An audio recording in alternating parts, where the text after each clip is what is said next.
Hello, my name is Karishma Pandit, and today we are going to be discussing Victoria's Secret's brand repositioning and marketing campaign. Victoria's Secret was founded in 1977 by Roy Raymond, who aimed to create a lingerie brand that made shopping for women's undergarments both comfortable and appealing. The company quickly became known for its fashion shows, signature lingerie, and iconic branding. Their target market is women aged 18 to 40, particularly those interested in trendy, fashionable lingerie and beauty products. And their main mission is to inspire self-confidence and beauty through that high-quality lingerie, fashion, and beauty products that also celebrate individuality. Some of Victoria's Secret's main competitors are Aerie, Savage X Fenty, and Calvin Klein. Aerie markets primarily towards 18 to 25-year-olds, and they have a significant growth in Gen Z and millennial consumers due to their focus on body positivity and inclusivity. This has made them a market leader in appealing to younger audiences. They're also positioned as accessible, relatable, and aligned with mental health awareness through campaigns such as #AerieReal. Savage X Fenty markets primarily to 18 to 35-year-olds, and they are rapidly gaining market share with their innovative direct-to-consumer model and bold marketing. They're known for accessibility to various body types, which has disrupted the traditional luxury lingerie space. They also boast a significant digital and social media footprint, and this highlights their influence in a digital-first era. They reposition lingerie to be empowering and sexy for all body types. Calvin Klein primarily markets to 25 to 45-year-olds with their minimalistic and premium designs. They maintain a steady market presence and they appeal to an older, more affluent demographic while also branching into comfort essentials. They leverage a timeless, minimalistic aesthetic, and their success in blending everyday essentials with their premium branding is a point of differentiation from Victoria's Secret's past focus on glamour. Additionally, Aerie and Calvin Klein are also direct competitors in brick-and-mortar and e-commerce channels. Here's a perceptual map. As you can see, Victoria's Secret sits here in high inclusivity and affordable, alongside one of its main competitors, Aerie. Calvin Klein sits in low inclusivity and affordable, and Savage X Fenty sits up here in high inclusivity and premium. Here's some of Victoria's Secret's setbacks. One of their main setbacks was struggling to stay relevant during the Me Too campaign, when they should have shown support for the campaign. They also received hate for the Perfect Body campaign that they launched, as you can see down here. The ad showcases only thin models, and it almost insinuates that the perfect body is thin. They also received backlash after their CMO, Ed Rezek, opinionated that Victoria's Secret show should not appoint transsexuals as models. He later resigned the same year that Victoria's Secret hired their first transgender model. Additionally, there was a huge controversy with Les Wexner, the former Victoria's Secret CEO, and his connection to Jeffrey Epstein. The documentary Victoria's Secret Angels and Demons exposed his connection to Epstein's alleged sex trafficking network. All in all of these issues have been very damaging to the brand's identity and has led to the appearance of a misogynistic culture within the company. Hi, I'm Hailey. I'm going to talk a little bit about Victoria's Secret setbacks. So, overall, the lingerie industry is expected to double by 2033. There was a small dip in sales around the COVID-19 pandemic in 2020, but since then they've been recovering. But looking a little bit into Victoria's Secret's net sales worldwide, they have not recovered, or they recovered a little bit after the pandemic, but recently they have been decreasing in sales. So we really wanted to look into that and figure out why they've been decreasing. We decided to look at their competitors, Calvin Klein, Aerie, and Savage X Fenty. All of them have been improving in sales and revenue and continuing to grow. So we're kind of curious about what's the difference between the two of those. Some of the trends that we've realized as well through our research is that consumers are looking for more body representation and more body positivity amongst runway models and just with models in general for retail stores.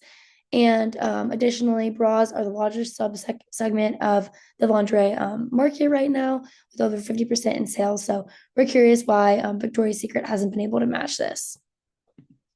So the strategy, we have two different ideas for our campaign. First, we're going to revive the yearly fashion show and include more diverse models, and then also only include lingerie merchandise that is in the production, because in the past they've been including other products and consumers have not loved that. So we're going to go back to the roots and just do lingerie and also make it a really high quality production, and we'll talk more about that in later slides. second half of our campaign is to launch the Strength and Beauty campaign. So I'll talk a little bit more about that now. So for the Strength and Beauty campaign, we're going to be targeting women that are aged 18 to 40, and we're really going to be focusing on body positive consumers and capturing that part of the market. So we want consumers that prefer inclusivity and are looking for a brand that is going to include representations of different body types and maybe body types that look like them. So not just the cookie cutter, what a woman should look like, but instead to include lots of different people and lots of different diverse representations of people. And we're going to do this through our slogan, Real Strength, True Beauty, emphasize confidence and inclusivity, and make it really genuine. And I'll talk a little bit more about the hashtag in the next slide. It's part of our campaign idea. So this is our campaign goal. And then this is our lineup. We chose 5 different athletes, all who have a really strong following already and who are really making strides in their specific sport. So all of these athletes are from different sports so that we can really appeal to different market or different like groups of people. But also all of these women really embrace their femininity in their own unique ways on the side. So we think that they're perfect for this campaign. In our game plan, we're going to do a sweepstakes contest where we promote user-generated content through our hashtag, and the top 5 people with the most liked photos of them in Victoria's Secret content using the hashtag will win a free shopping spree with one of the athletes. And then second, we're going to do an athlete curated collection. I want to emphasize that this is not the athletes choosing or like this is not the athletes having their own collection made for them. Rather, it's them choosing pre-existing Victoria's Secret products that they like. That way we can continue to appeal to our current customer base. And then for our third idea, we're going to do an athlete day in the life video so that customers can kind of see behind the scenes how these women embrace their femininity on the daily basis. And the athletes will also be wearing Victoria's Secret products and promoting them in the videos as well. Finally, I want to touch on this statistic that really backs our campaign and the reason why we think this campaign will work. 66% of US female Gen Z consumers think it is important for brands to promote body positivity. And that is really important. That is almost 3/4 of women that are really looking for brands that are going to partner with them and show them body types that include all different types of people. So we want to be one of those brands that's going to partner with them in that as well. Hi, I'm Sophia Fleita, and I just wanted to touch on why we decided to go with the Strength and Beauty campaign. Other companies we've noticed have had a lot of success with similar campaign strategies. One example is the WNBA collaboration with Skims, which partnered with athletes such as Kelsey Plum or Skylar Diggins-Smith, and it was part of their Fits Everybody line, which had sizes ranging from extra, extra small to 4X, and talking about how their underwear was made for everyone. In general, this campaign earned $3.8 million in media exposure, and as you can see from the customer comments on the bottom, was received very positively. This helped because it accentuated the fact that they are successful women outside of their athletic career, but also embraced their untraditional bodies. Another point that we wanted to address was the fashion show. So the fashion show was a yearly show that happened, and viewers would tune in for 2 traditions. The first tradition was the angel wings, which were worn in 1997 and incorporated into the show every year afterwards. The idea behind the wings is that an angel is supposed to earn her wings, and not all models receive wings when they walk down the runway. Code words would be used the weeks prior so that new angels would not be revealed to the public until the day of, and the size and grandeur of the wings would signify a level of success.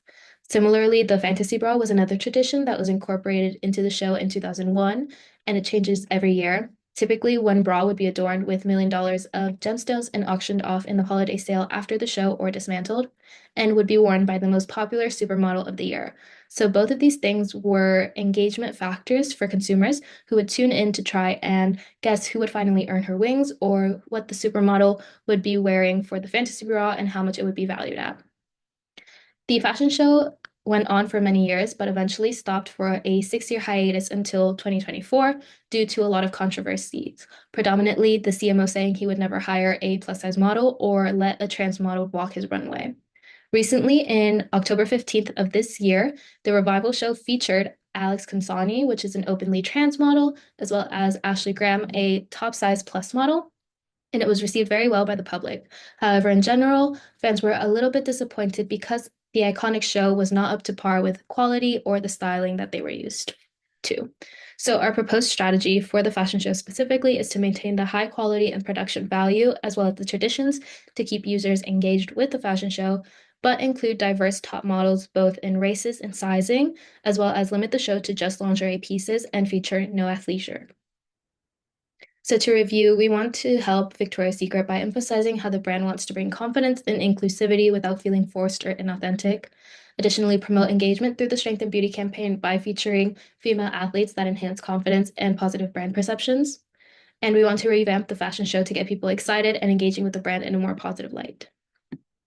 Lastly, to conclude, why we think this will work is because it aligns with consumer trends. So this campaign is designed to align specifically with consumer preferences for inclusivity and socially responsible brands, which appeal to millennials and Gen Z, which we are trying to target.